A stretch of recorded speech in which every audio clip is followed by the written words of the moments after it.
Building muscle is not easy, guys. You got to put in the work, you got to be consistent, you got to be very, very patient.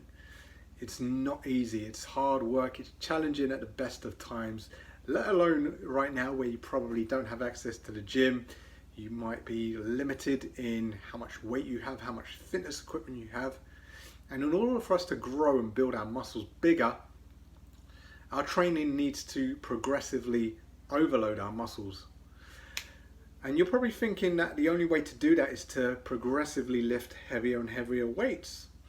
And you're right, that is one way of doing it, but there are other ways of doing it as well. And I'm going to share with you 5 ways that you can progressively overload your muscles with your training without lifting heavier weight.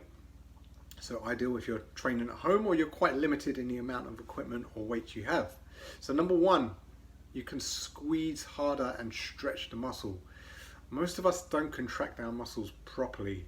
So for example, if you're doing a bicep curl, you really want to squeeze those biceps at the top of the movement and then fully stretch them, doing a full range of movement, full range of motion when it comes to each and every exercise. Don't do 3/4 movements or half the movement, do the full movement. Number 2, do more reps. If you can't lift heavier weight, you can always do more reps. And that's another way of taking your muscles to a point of exhaustion, point of failure.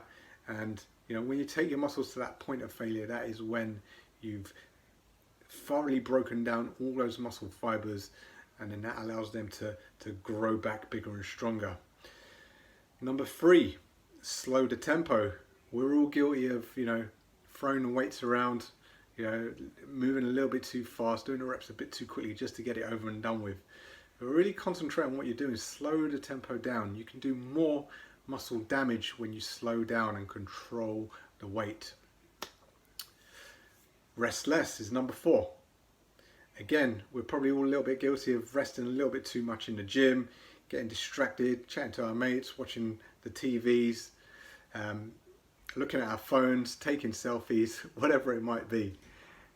Rest less by just reducing your rest times between sets by 15 or 30-second rest is really going to make it feel like a different workout altogether. It's really going to ramp up that intensity and cause your muscles to reach a point of failure even quicker.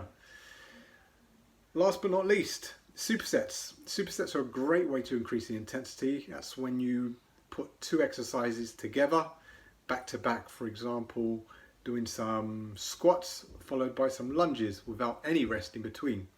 Great way to work the muscle to a point of exhaustion much quicker.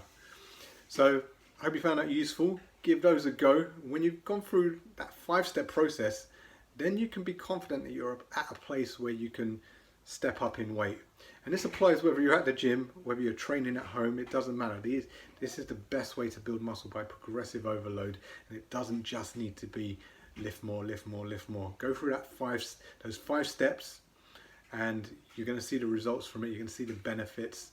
Let me know if you found this video useful, and if you'd like some of my help being held accountable to a structured plan that will allow you to build muscle over the next 6 to 12 weeks, then send me a private message or head over to my website www.edjaffordcoaching.com. There'll be a link somewhere in the comments or bio. Head over to the website or give us a shout by DM. Take care.